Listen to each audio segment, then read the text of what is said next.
Ang mga magulang ang unang guro at pinakamahalagang bahagi ng ating buhay.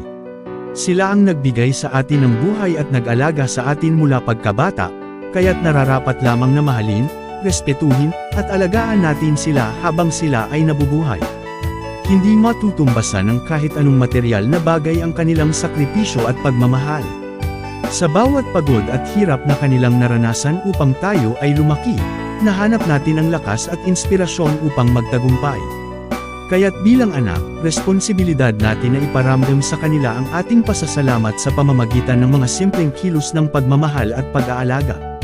Huwag nating hayaan na dumaan ang panahon nang hindi na ipapakita ang ating pagpapahalaga sa kanilang mga pagsasakripisyo.